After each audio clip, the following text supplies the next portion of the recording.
जानकारी ਲਈ ਮੇਰੇ ਸਹਿਯੋਗੀ ਪੰਕਜ ਕਪਾਈ जुड़े हुए ਨੇ ਜਿਨ੍ਹਾਂ ਦੇ ਨਾਲ बीजेपी ਦੇ ਆਗੂ ਹਰਜੀਤ ਗਰੇਵਾਲ ਵੀ ਮੌਜੂਦ ਨੇ। ਪੰਕਜ, ਸਭ ਤੋਂ ਵੱਡਾ ਸਵਾਲ ਬਰਕਰਾਰ ਹੈ ਕਿ ਡੈਡਲੌਕ ਖਤਮ ਕਿਵੇਂ ਹੋਵੇ। ਕਿਸਾਨਾਂ ਦੇ ਵੱਲੋਂ ਪ੍ਰਧਾਨ ਮੰਤਰੀ ਨੂੰ ਚਿੱਠੀ ਵੀ ਲਿਖੀ ਗਈ ਹੈ ਪਰ ਕੋਈ ਵੀ ਜਵਾਬ ਨਹੀਂ ਆਇਆ ਤੇ ਹੁਣ ਹਰ ਕੋਈ ਇਹ ਜਾਣਨਾ ਚਾਹੁੰਦਾ ਹੈ ਕਿ ਗੱਲਬਾਤ ਅੱਗੇ ਕਿਵੇਂ ਤੁਰੇਗੀ, ਗੱਲਬਾਤ ਅੱਗੇ ਕਿਵੇਂ ਵਧੇਗੀ। Over to you Pankaj ਕਪਾਈ।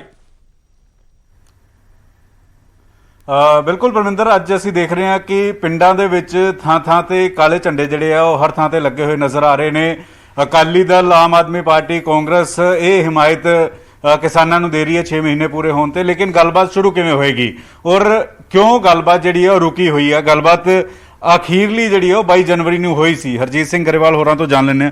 Grewal साहब, अज तुसीं देख रहे हो कि 6 महीने पूरे होण ते अज भी उसे तरीके दे नाल किसानां 'च गुस्सा, नाराज़गी है।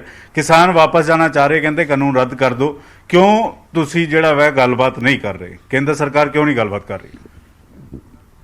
देखो, पहली गल तो गुस्सा नाराज़गी किसानां 'च किन्नी का ये तो नहीं मैं कह सकदा, पर इस नूं हवा देण दे विच कांग्रेस, आम आदमी पार्टी, अकाली दल ते बाकी सारे जिहड़े आ ये कोई मौका नहीं जाण देना चाहुंदे। हाँ, कम और ये की कोशिश करते आ कि अंदोलन तो हुण इन्हां ने अपने हत्थ च ले लिया एक तरह नाल, और मैं समझदा कि इस अंदोलन की इन्नी जरूरत नहीं है। इन्हां नूं मोदी सरकार के खिलाफ कोई मुद्दा नहीं सी इन्हां कोल, और इन्हां कोल ताकत भी नहीं सी, समर्था भी नहीं सी। इन्हां नूं किसान दा मोढा लभ गया, उहदा इस्तेमाल कर रहे, बखूबी कर रहे हैं।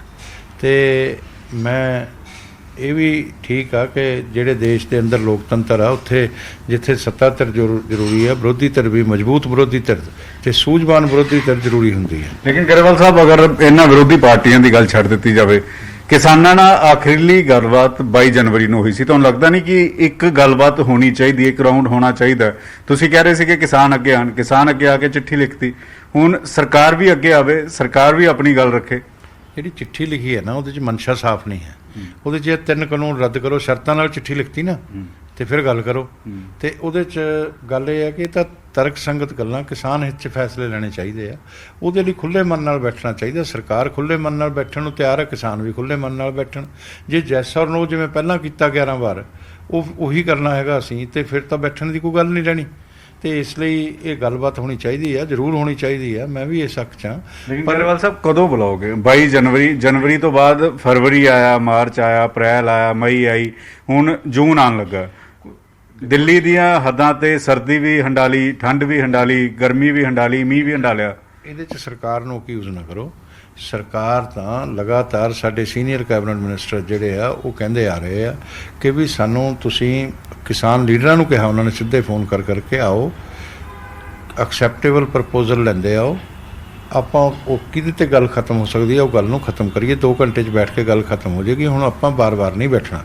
ਬਾਰ-ਬਾਰ ਇਹ ਤਾਂ ਇਹਨਾਂ ਦੀ ਕੋਈ ਗੱਲਬਾਤ ਮੀਡੀਆ 'ਚ ਖਤਮ ਹੋ ਗਈ ਸੀ, ਸਭ ਜਗ੍ਹਾ ਖਤਮ ਹੋ ਗਈ ਸੀ। ਇਹਨਾਂ ਨੇ ਦੁਬਾਰਾ ਗੱਲ ਸ਼ੁਰੂ ਕਰਨੀ ਸੀ, ਉਹ ਕਰਤੀ। ਔਰ ਕੋਵਿਡ ਦੇ ਪੀਰੀਅਡ 'ਚ ਕੈਪਟਨ ਅਮਰਿੰਦਰ ਸਿੰਘ ਕਹਿੰਦੇ ਆ ਕਿ ਪੰਜਾਬ 'ਚ ਨਾ ਬੈਠੋ, ਕਰੋਨਾ ਫੈਲ ਜਾਏਗਾ। ਠੀਕ ਹੈ, ਇਹੀ ਰਿਕੁਐਸਟ ਕਰ ਰਹੇ ਆ। ਪਰ ਸੋਨੀਆ ਗਾਂਧੀ ਤੇ ਕੈਪਟਨ ਅਮਰਿੰਦਰ ਸਿੰਘ ਕਹਿੰਦੇ ਦਿੱਲੀ ਬੈਠੋ, ਉੱਥੇ ਨਹੀਂ ਕਰੋਨਾ ਹੈ, ਕਰੋਨਾ ਤਾਂ ਇੱਥੇ ਹੀ ਹੈ। ਔਰ ਉਸ ਤੋਂ ਬਾਅਦ ਉਹ ਕਮਲਨਾਥ ਜੀ ਤਾਂ ਉਸ ਤੋਂ ਵੀ ਅੱਗੇ ਵਧ ਗਏ ਕਿ ਅੱਗਾਂ ਲਾ ਦਿਓ, ਇਹਨੂੰ ਹੁਣ ਠੰਡਾ ਨਾ ਪੈਣ ਦਿਓ। ਇਹ ਗੱਲਾਂ ਸਾਰੀਆਂ ਲੋਕਾਂ ਦੇ ਸਾਹਮਣੇ ਆ ਰਹੀਆਂ ਨੇ। ਇਹਨਾਂ ਲੀਡਰਾਂ ਦੀ ਕੀ ਮਨਸ਼ਾ ਹੈਗੀ ਹੈ, ਕੀ ਇਹ ਕਿਸਾਨ ਹਿੱਤ 'ਚ ਫੈਸਲੇ ਲੈਣਾ ਚਾਹੁੰਦੇ ਨੇ? लेकिन गरेवाल साहब, ਜਿਹੜੇ ਕਾਨੂੰਨ ਹੁੰਦੇ ਆ ਉਹ ਆਮ ਲੋਕਾਂ ਲਈ ਬਣਦੇ ਆ। ਤੁਸੀਂ ਕਾਨੂੰਨ ਬਣਾਇਆ ਕਿ ਕਿਸਾਨਾਂ ਦਾ ਫਾਇਦਾ ਹੋਵੇ, ਕਿਸਾਨ ਕਹਿ ਰਹੇ ਨਹੀਂ ਚਾਹੀਦਾ ਤਾਂ ਵਾਪਸ ਹੋ ਨਹੀਂ ਸਕਦੇ, ਜਾਂ ਇਹਨੂੰ ਰੱਦ ਕਰਕੇ ਅਗਰ ਨਵਾਂ ਕਾਨੂੰਨ ਬਣਾ ਦਿੱਤਾ ਜਾਵੇ, ਉਸ ਦੇ ਵਿੱਚ ਕਿਸਾਨ ਬੈਠ ਜਾਣ, ਸਾਰੇ ਬੈਠ ਜਾਣ, ਗੱਲਬਾਤ ਹੋਵੇ, ਜਿਹੜੀਆਂ ਕਮੀਆਂ ਪੇਸ਼ਾਂ ਉਹ ਦੂਰ ਹੋ ਜਾਣ। ਇਹ ਮੰਨੇ ਨੇ ਉਸ ਗੱਲ 'ਤੇ। ਇਹਨਾਂ ਨੂੰ ਇਹੀ ਤਾਂ ਕਿਹਾ ਸੀ ਵੀ 5 ਮੈਂਬਰ ਦੀ ਕਮੇਟੀ ਤੁਸੀਂ ਦੇ ਦਿਓ, 5 ਦੀ ਇਹ ਬਣਾ ਦਿੰਦੇ। ਕਾਨੂੰਨ ਹੋਲਡ 'ਤੇ ਪਾਤੇ ਨੇ, ਕਾਨੂੰਨ ਤਾਂ ਲਾਗੂ ਹੀ ਨਹੀਂ ਹੋਏ। ਜਿਹੜਾ ਕਾਨੂੰਨਾਂ ਦਾ ਕੋਈ ਬੁਰਾ ਪ੍ਰਭਾਵ ਪੈ ਗਿਆ, ਕਾਨੂੰਨ ਹੋਲਡ 'ਤੇ ਨੇ। ਤੁਸੀਂ ਜਿਹੇ ਜਿਹੇ ਕਾਨੂੰਨ ਬਣਾਉਣੇ ਬਣਾ ਲਓ। ਅਤੇ ਉਹਦੇ 'ਚ ਵੀ ਤਿਆਰ ਨਹੀਂ ਹੋਏ। ਜੇ ਉਹਦੇ 'ਚ ਤਿਆਰ ਹੋਣ ਕਿਸੇ ਗੱਲ 'ਤੇ, ਹੁਣ ਪੁੱਛ ਲਓ ਉਹਨਾਂ ਨੂੰ ਜੇ ਤਿਆਰ ਹੁੰਦੇ ਆ। ਮੰਨਦੇ ਹੀ ਨਹੀਂ ਹੈ। ਉਹ ਤਾਂ ਸਿਆਸਤ ਤੋਂ ਪ੍ਰੇਰਿਤ ਨੇ। ਇਹ ਜਿਹੜੇ 4-5 ਕਮਿਊਨਿਸਟ ਲੀਡਰ ਨੇ ਇਹਨਾਂ 'ਚ ਫਸੇ ਹੋਏ, ਇਹ 2024 ਤੱਕ ਲੈ ਕੇ ਜਾਣਾ ਚਾਹੁੰਦੇ ਆ। ਤਾਂ ਲੋਕ ਸਭਾ ਦਾ ਚੁਣਾਵ ਲੜ ਰਹੇ ਆ, ਪ੍ਰਧਾਨ ਮੰਤਰੀ ਦਾ ਚਿਹਰਾ ਖਰਾਬ ਕਰਨਾ ਚਾਹੁੰਦੇ, ਸਰਕਾਰ ਦੀ ਦਿੱਖ ਖਰਾਬ ਕਰਨਾ ਚਾਹੁੰਦੇ। ਲੇਕਿਨ ਗੱਲਬਾਤ ਟੁੱਟੇਗੀ ਕਿਵੇਂ? ਕਿਉਂਕਿ ਇੰਨੀ ਮੁਸ਼ਕਿਲ ਦੌਰ ਦੇ ਵਿੱਚ 500 ਦੇ ਕਰੀਬ ਕਿਸਾਨਾਂ ਦੀ ਮੌਤ ਹੋ ਗਈ ਪਿਛਲੇ 6 ਮਹੀਨਿਆਂ ਦੇ ਵਿੱਚ। ਕਿਵੇਂ ਗੱਲਬਾਤ ਦੁਬਾਰਾ ਸ਼ੁਰੂ ਹੋਏਗੀ? ਕਿਵੇਂ ਅੰਦੋਲਨ ਖਤਮ ਹੋਏਗਾ? ਕਿਵੇਂ ਸਰਕਾਰ ਅੱਗੇ ਆਏਗੀ? ਕਿਵੇਂ ਕਿਸਾਨ ਅੱਗੇ ਆਣਗੇ? ਕੋਈ ਵਿਚਲਾ ਰਾਹ? ਕਿਉਂਕਿ 22 ਜਨਵਰੀ ਔਰ ਜਨਵਰੀ ਤੋਂ ਬਾਅਦ ਮਈ ਜਿਹੜੀ ਹੈ ਉਹ ਆ ਗਈ ਹੈ। ਰਸਤਾ ਤਾਂ ਉਹਨਾਂ ਨੇ ਕੱਢਣਾ ਹੈਗਾ। ਸਰਕਾਰ ਦੇ ਤਾਂ ਦਰਵਾਜ਼ੇ ਖੁੱਲ੍ਹੇ ਨੇ ਹਮੇਸ਼ਾ। ਇਹ ਪ੍ਰਧਾਨ ਮੰਤਰੀ ਨੂੰ ਤਾਂ ਐਵੇਂ ਲੈਟਰ ਲਿਖ ਰਹੇ ਆ, ਐਗਰੀਕਲਚਰ ਮਿਨਿਸਟਰ ਨੇ ਇਹਨਾਂ ਨੂੰ ਕਹਿਤਾ ਸੀ ਕਿ ਮੈਨੂੰ ਦੱਸ ਦੇਣਾ ਜਦੋਂ ਬੈਠਣਾ ਹੋਵੇ, ਐਕਸੈਪਟੇਬਲ ਪ੍ਰਪੋਜ਼ਲ ਹੋਵੇ, ਆਪਾਂ ਬੈਠ ਜਾਂਦੇ ਹਾਂ। ਐਵੇਂ ਗੱਲਾਂ ਬਾਤਾਂ ਲਈ ਬੈਠਣ ਨੂੰ 11 ਘੰਟੇ ਬੈਠ ਕੇ 7 ਘੰਟੇ ਬੈਠ ਕੇ 11 ਵਾਰ ਬੈਠੇ ਆ, ਫਿਰ ਹੋਰ ਬੈਠ ਲਾਂਗੇ 2-4 ਵਾਰ, ਉਹਦਾ ਕੋਈ ਫਾਇਦਾ ਨਹੀਂ। ਹੁਣ ਗੱਲ ਨੂੰ ਆਪਾਂ ਖਤਮ ਕਰੀਏ, ਉਸ ਗੱਲ ਤੇ ਤਾਂ ਆਉਂਦੇ ਨਹੀਂ ਹੈ। ਔਰ ਉਸ ਤੋਂ ਅੱਗੇ ਜੇ ਆਪਣੀ ਛੋਟੀ ਕਮੇਟੀ ਉਹਨਾਂ ਨੇ ਬਣਾ ਲਈ ਹੈ 9 ਮੈਂਬਰਾਂ ਦੀ, ਤੇ ਉਹਦੇ ਤੇ ਹੀ ਸਵਾਲ ਉੱਠਣ ਲੱਗੇ, 2 ਗਰੁੱਪ ਬਣ ਗਏ। ਪਹਿਲਾਂ 7 ਮੈਂਬਰਾਂ ਦੀ ਬਣੀ ਤਾਂ ਜੋਗਿੰਦਰ ਯਾਦਵ ਤੇ ਦਰਸ਼ਨਪਾਲ ਨੇ ਕਿਹਾ ਕਿ ਅਸੀਂ ਨਹੀਂ ਇਹਦੀਆਂ ਗੱਲਾਂ ਮੰਨਾਂਗੇ, ਫਿਰ ਉਸ ਕਮੇਟੀ ਦੇ ਮੈਂਬਰ ਬਣ ਗਏ ਦੋਨੋਂ। ਹੁਣ ਦੂਜਿਆਂ ਨੇ ਵਿਰੋਧ ਕਰਤਾ, ਆਪਸ 'ਚ ਕਿਰਾਇਆ ਬਣਾ ਲੈਣ, ਤੇ 26-27 ਸੰਗਠਨ ਜਿਹੜੇ ਕਿਸਾਨ ਸੰਗਠਨ ਨੇ ਉਹ ਗੱਲ ਨੂੰ ਖਤਮ ਕਰਨਾ ਚਾਹੁੰਦੇ ਆ। ਮੈਂ ਤਾਂ ਕਿਸਾਨ ਲੀਡਰਾਂ ਨੂੰ, ਜਿਹੜੇ ਕਿਸਾਨ ਜਾ ਕੇ ਸੜਕਾਂ ਤੇ ਜੈਨੂਨ ਬੈਠੇ, ਜਿਨ੍ਹਾਂ ਨੂੰ ਕਹਤੀਆਂ ਤੁਹਾਡੀਆਂ ਜ਼ਮੀਨਾਂ ਖੋਹ ਲੈਣੀਆਂ ਨੇ, ਉਹ ਤਾਂ ਮਰਨ ਤੇ ਹੋ ਕੇ ਗਿਆ। ਮੈਂ ਉਹਨਾਂ ਨੂੰ ਸਿੱਧਾ ਦੇਣਾ, ਵਿਸ਼ਵਾਸ ਵੀ ਦਵਾਉਣਾ ਕਿ ਨਾ ਤੁਹਾਡੀ ਕਿਸੇ ਨੇ ਜ਼ਮੀਨ ਖੋਹੀ ਹੈ ਤੇ ਨਾ ਖੋਹਣੀ ਹੈ। ਜਿਹੜੀਆਂ ਕਿਸਾਨ ਵਿੱਚ ਤੁਸੀਂ ਗੱਲਾਂ ਕਰਵਾਉਣੀਆਂ ਨੇ, ਆਓ ਲੀਡਰਸ਼ਿਪ ਲੈ ਆਓ, ਤੇ ਤੁਹਾਡੀਆਂ ਸਾਰੀਆਂ ਗੱਲਾਂ ਪ੍ਰਧਾਨ ਮੰਤਰੀ ਜੀ ਮੰਨਣ ਨੂੰ ਤਿਆਰ ਨੇ। ਤਰਕ ਸੰਗਤ ਗੱਲਾਂ ਜਿਹੜੀਆਂ ਹੋਣਗੀਆਂ ਉਹੀ ਤਾਂ ਮੰਨੀਆਂ ਜਾਣਗੀਆਂ ਨਾ, ਆਪਸ 'ਚ ਗੱਲਬਾਤ ਚਰਚਾ ਜੀ ਤਾਂ ਗੱਲ ਨਿਕਲੇਗੀ। ਲੇਕਿਨ 6 ਮਹੀਨੇ ਬਾਅਦ ਜਿਵੇਂ ਅੱਜ ਗੁੱਸਾ ਨਾਰਾਜ਼ਗੀ ਨਜ਼ਰ ਆ ਰਹੀ ਹੈ, 2022 ਚ ਉੱਤਰ ਪ੍ਰਦੇਸ਼ 'ਚ ਵੀ ਚੁਣਾਵ ਹੈ, 2022 ਚ ਪੰਜਾਬ 'ਚ ਵੀ ਚੁਣਾਵ ਹੈ, ਤਾਂ ਇੱਕ ਵੱਡਾ ਨੁਕਸਾਨ ਬੀਜੇਪੀ ਨੂੰ ਇਸ ਗੱਲ ਦਾ ਹੋ ਸਕਦਾ। ਗੁੱਸਾ ਨਾਰਾਜ਼ਗੀ ਜਿਹੜੀ ਹੈ ਨਾ ਜੀ, ਉਹ ਕਿਸਾਨਾਂ ਦੀ ਨਹੀਂ ਹੈ। ਗੁੱਸਾ ਨਾਰਾਜ਼ਗੀ ਤਾਂ ਕਾਂਗਰਸ, ਆਮ ਆਦਮੀ ਪਾਰਟੀ ਤੇ ਸਾਰੀਆਂ ਪੋਲੀਟੀਕਲ ਪਾਰਟੀਆਂ ਮਿਲ ਕੇ ਪੈਦਾ ਕਰ ਰਹੀਆਂ ਨੇ, ਕਮਿਊਨਿਸਟ, ਔਰ ਇਹ ਦਿਖਾ ਰਹੇ ਨੇ, ਹੋਰ ਕੁਝ ਨਹੀਂ ਹੈ।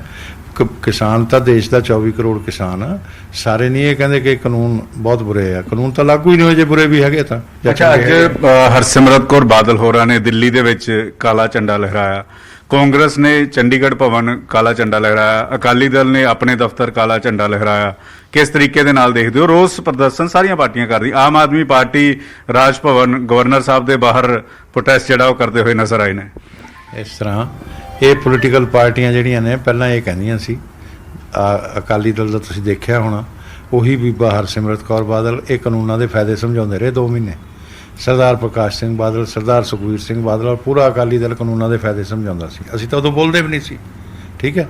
ਤੇ ਅੱਜ ਇਹਨਾਂ ਨੂੰ ਕਾਲੇ ਕਾਨੂੰਨ ਲੱਗੇ, ਤੇ ਇਹਨਾਂ ਕੋਲ ਕੋਈ ਪੁੱਛਣ ਵਾਲਾ ਨਹੀਂ ਨਾ ਵੀ ਇਹ ਕਾਲੇ ਕਾਨੂੰਨ ਕਿੱਦਾਂ ਨੇ ਭਾਈ। ਇਸ ਕਰਕੇ ਇਹਨਾਂ ਦੀ ਇਸ ਗੱਲ ਨੂੰ ਕੀ ਕਰੀਏ, ਉਹਦਾ ਤਾਂ ਜਵਾਬ ਜਿਹੜਾ ਹੈਗਾ ਲੋਕ ਇਹਨਾਂ ਨੂੰ ਦੇਣਗੇ। ਜੇ ਆਮ ਆਦਮੀ ਪਾਰਟੀ ਕਰ ਰਹੀ ਹੈ, ਕਾਂਗਰਸ ਕਰ ਰਹੀ ਹੈ, ਆਮ ਆਦਮੀ ਪਾਰਟੀ ਦਾ ਕੋਈ ਵਜੂਦ ਨਹੀਂ, ਜੋ ਤਾਂ ਸ਼ਰਾਰਤਾਂ ਕਰਨੀਆਂ ਨੇ ਉਹਨਾਂ ਨੇ, ਕਿਤੇ ਵੀ ਕੋਈ ਵੀ ਕੰਮ ਕਰ ਲਓ ਉਹਦੇ 'ਚ ਕਰਨਾ। ਕਾਂਗਰਸ ਦਾ ਤੁਹਾਨੂੰ ਮੈਂ ਦੱਸ ਹੀ ਦਿੱਤਾ ਕਿ ਸੋਨੀਆ ਜੀ ਕੁਝ ਹੋਰ ਕਹਿੰਦੇ ਨੇ, ਕੈਪਟਨ ਅਮਰਿੰਦਰ ਪੰਜਾਬ 'ਚ ਕੁਝ ਹੋਰ ਕਹਿੰਦਾ, ਦਿੱਲੀ ਦੇ ਬਾਰਡਰਾਂ ਤੇ ਕੁਝ ਹੋਰ ਕਹਿੰਦਾ, ਤੇ ਕਾਂਗਰਸ ਦੀ ਮਨਸ਼ਾ ਪਤਾ ਪਰ ਇਹ ਲੱਗੀ। ਡੈਡ ਲੋਕ ਮੁੱਕੇਗਾ ਕਿਵੇਂ?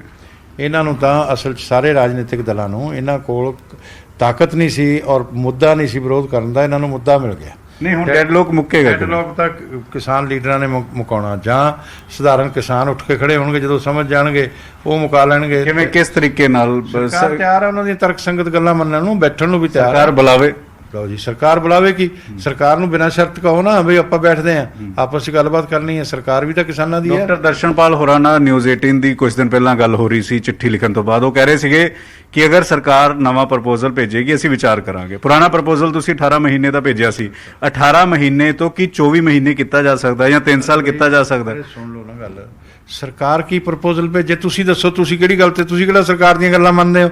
ਜਾਂ ਤਾਂ ਦਰਸ਼ਨਪਾਲ ਨੂੰ ਪੁੱਛ ਲਓ ਵੀ ਸਰਕਾਰ ਪ੍ਰਪੋਜ਼ਲ ਭੇਜੇਗੀ ਅਸੀਂ ਮੰਨ ਲਾਂਗੇ ਸਾਰੀ ਗੱਲ, ਮੰਨਣਾ ਤਾਂ ਉਹਨੇ ਹੈ ਨਹੀਂ। ਉਹ ਕਹਿੰਦੇ ਵਿਚਾਰ ਕਰਾਂਗੇ। 18 ਨਹੀਂ, ਮੈਨੂੰ ਇਹ ਦੱਸੋ 18 ਮਹੀਨੇ ਤੋਂ ਕੀ 24 ਮਹੀਨੇ ਜਾਂ 36 ਮਹੀਨੇ ਲਈ ਕਾਨੂੰਨ ਰੋਕ ਲਗਾਏ 2024 ਤੱਕ ਲਗਾਈ ਜਾ ਸਕਦੀ ਹੈ? ਇਹਨਾਂ ਦੀ ਗੱਲ ਨਹੀਂ ਹੈ, ਕੁਝ ਵੀ ਹੋ ਸਕਦਾ ਆਪਸ 'ਚ ਗੱਲਬਾਤ ਕਰਕੇ ਤਰਕ ਸੰਗਤ ਗੱਲਾਂ ਨਾਲ। ਜੇ ਉਹ ਗੱਲਾਂ ਜਾਇਜ਼ ਹੋਣਗੀਆਂ ਉਹ ਸਾਰੀਆਂ ਸਰਕਾਰ ਮੰਨਣ ਨੂੰ ਤਿਆਰ ਆ, ਕਿਸਾਨ ਹਿੱਤ 'ਚ ਹੋਣਗੀਆਂ ਸਾਰੀਆਂ ਮੰਨਣ ਨੂੰ ਤਿਆਰ ਆ। ਜੇ ਸਿਆਸਤ ਤੋਂ ਪ੍ਰੇਰਿਤ ਹੋਣਗੀਆਂ, ਕਿਸਾਨ ਦਾ ਸਰਕਾਰ ਦਾ ਚਿਹਰਾ ਖਰਾਬ ਕਰਨ ਦੀਆਂ ਹੋਣਗੀਆਂ ਜਾਂ ਪ੍ਰਧਾਨ ਮੰਤਰੀ, ਉਹ ਤਾਂ ਨਹੀਂ ਮੰਨੀਆਂ ਜਾਣੀਆਂ। ਲੇਕਿਨ ਕਰਵਾਲ ਸਾਹਿਬ, ਅਗਰ ਤੁਸੀਂ 3 ਸਾਲ ਦਾ ਪ੍ਰਪੋਜ਼ਲ ਭੇਜ ਦਿਓ, 3 ਸਾਲ ਦਾ ਪ੍ਰਪੋਜ਼ਲ, ਜੋ ਤੁਸੀਂ ਕਹਿ ਰਹੇ ਹੋ 27-28 ਜਥੇਬੰਦੀਆਂ ਨਾਲ ਗੱਲਬਾਤ ਤੁਹਾਡੀ ਆਫ ਰਿਕਾਰਡ ਹੋਈ, ਉਹ ਵੀ ਇਹੀ ਕਹਿ ਰਹੇ ਹੋਣੇ ਕਿ 18 ਮਹੀਨੇ ਤੋਂ 24 ਮਹੀਨੇ ਜਾਂ 36 ਮਹੀਨੇ ਕਰ ਦਿਓ। ਤੁਸੀਂ ਇਹ ਚੀਜ਼ ਸਰਕਾਰ ਇਸ ਬਾਰੇ ਸੋਚ ਰਹੀ ਹੈ? ਕੁਛ ਅਜੇ ਕਿਹਾ ਨਹੀਂ ਹੈ, ਜਦੋਂ ਕਹਿਣਗੇ ਅਸੀਂ ਦੱਸ ਦਿਆਂਗੇ। ਉਹਨਾਂ ਨੇ ਤਾਂ ਕੋਈ ਪ੍ਰਪੋਜ਼ਲ ਐਕਸੈਪਟੇਬਲ ਪ੍ਰਪੋਜ਼ਲ ਦੱਸੀ ਨਹੀਂ। ਉਹਨਾਂ ਕੋਲ ਤਾਂ ਸਾਡੇ ਐਗਰੀਕਲਚਰ ਮਿਨਿਸਟਰ ਨੇ ਪੁੱਛ ਲਿਆ, ਬਾਕੀ ਸਾਰੇ ਸੀਨੀਅਰ ਕੈਬਨਿਟ ਮਿਨਿਸਟਰਾਂ ਨੇ ਪੁੱਛ ਲਿਆ, ਕੋਈ ਐਕਸੈਪਟੇਬਲ ਪ੍ਰਪੋਜ਼ਲ ਆਫ ਰਿਕਾਰਡ ਗੱਲਬਾਤ ਕੀ ਹੋਈ ਜਿਹੜਾ ਤੁਸੀਂ ਕਹਿ ਰਹੇ ਹੋ 27-28 ਜਥੇਬੰਦੀਆਂ ਮੰਨਦੇ ਆ ਕਿ ਗੱਲ ਖਤਮ ਹੋਣੀ ਚਾਹੀਦੀ, ਅਸੀਂ ਖਤਮ ਕਰਨਾ ਚਾਹੁੰਦੇ ਹਾਂ। ਕਿਸ ਤਰੀਕੇ ਦੇ ਨਾਲ? ਅਸੀਂ ਸਲਾਹ ਕਰਕੇ ਦੱਸਾਂਗੇ ਕਿਸ ਤਰੀਕੇ ਨਾਲ ਗੱਲ ਖਤਮ ਹੋਣੀ ਚਾਹੀਦੀ। ਤਰੀਕਾ ਦੱਸਿਆ ਹੀ ਨਹੀਂ।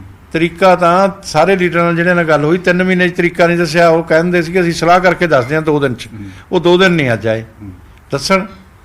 ਕੋਈ ਹੋਵੇ ਐਕਸੈਪਟੇਬਲ ਪ੍ਰਪੋਜ਼ਲ ਦੇਣ ਸਰਕਾਰ ਨੂੰ। ਇਹ ਥੋੜਾ ਕਿ ਉਹੀ ਚਿੱਠੀ ਜਿਹੜੀ ਲਿਖੀ ਆ ਉਹ ਤਾਂ ਕਾਲੇ ਕਾਨੂੰਨ ਰੱਦ ਕਰੋ ਪਹਿਲਾਂ, ਆਹ ਲਿਖਿਆ। ਤਾਂ ਬੀਜੇਪੀ ਦਾ ਆਪਣਾ ਤਰਕ ਹੈ। ਬੀਜੇਪੀ ਇਹ ਕਹਿ ਰਹੀ ਹੈ ਕਿ 3 ਕਾਨੂੰਨ ਰੱਦ ਤੋਂ ਇਲਾਵਾ ਅਗਰ ਕਿਸਾਨ ਜਥੇਬੰਦੀਆਂ ਕੋਈ ਨਵਾਂ ਪ੍ਰਪੋਜ਼ਲ ਭੇਜਣਗੀਆਂ ਤਾਂ ਸਰਕਾਰ ਵਿਚਾਰ ਵਟਾਂਦਰਾ ਕਰੇਗੀ। ਕਿਸਾਨ ਕਹਿ ਰਹੇ ਆ ਸਰਕਾਰ ਪ੍ਰਪੋਜ਼ਲ ਭੇਜੇ।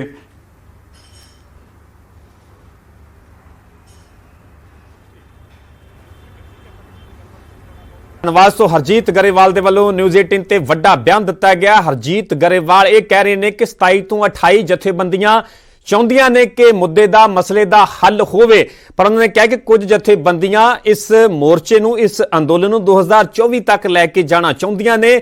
ਬੀਜੇਪੀ ਦੀ, ਪ੍ਰਧਾਨ ਮੰਤਰੀ ਦੀ ਸਰਕਾਰ ਦੀ ਛਵੀ ਖਰਾਬ ਕਰਨਾ ਚਾਹੁੰਦੀਆਂ ਨੇ। ਹਰਜੀਤ ਗਰੇਵਾਲ ਨੇ ਇਹ ਵੀ ਕਿਹਾ ਹੈ ਕਿ ਬਿਨਾਂ ਕਿਸੇ ਸ਼ਰਤ ਦੇ ਕਿਸਾਨ ਆਗੂ ਮੁਲਾਕਾਤ ਲਈ ਅੱਗੇ ਆਉਣ ਤੇ ਸਰਕਾਰ ਵੀ ਬਿਨਾਂ ਕਿਸੇ ਸ਼ਰਤ ਤੇ ਗੱਲਬਾਤ ਕਰਨ ਦੇ ਲਈ ਤਿਆਰ ਹੈ। ਪਰ ਹਰਜੀਤ ਗਰੇਵਾਲ ਇਹ ਕਹਿ ਰਹੇ ਨੇ ਕਿ ਉਹਨਾਂ ਦੇ ਵੱਲੋਂ ਪਹਿਲਾਂ ਹੀ ਇਹ ਸ਼ਰਤ ਰੱਖੀ ਜਾ ਰਹੀ ਹੈ ਕਿ ਤਿੰਨੇ ਖੇਤੀ ਕਾਨੂੰਨ ਰੱਦ ਕੀਤੇ ਜਾਣ ਤੇ ਜੇ ਹਾਲਾਤਾਂ ਦੇ ਵਿੱਚ ਇਹ ਗੱਲਬਾਤ ਅੱਗੇ ਨਹੀਂ ਵਧੇਗੀ। ਹਰਜੀਤ ਗਰੇਵਾਲ ਨੇ ਕਿਹਾ ਹੈ ਕਿ ਸਰਕਾਰ ਵੀ ਦਿਲ ਖੋਲ ਕੇ ਗੱਲਬਾਤ ਕਰਨ ਦੇ ਲਈ ਤਿਆਰ ਹੈ ਤੇ ਕਿਸਾਨ ਵੀ ਦਿਲ ਖੋਲ ਕੇ ਅੱਗੇ ਆਉਣ ਤੇ ਗੱਲਬਾਤ ਕਰਨ।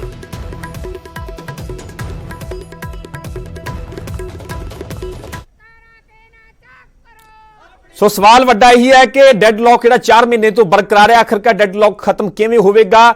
12ਵੇਂ ਗੇੜ ਦੀ ਬੈਠਕ ਕਦੋਂ ਹੋਵੇਗੀ ਤੇ ਕਦੋਂ ਇਸ ਮਸਲੇ ਦਾ, ਮੁੱਦੇ ਦਾ ਹੱਲ ਹੋਵੇਗਾ?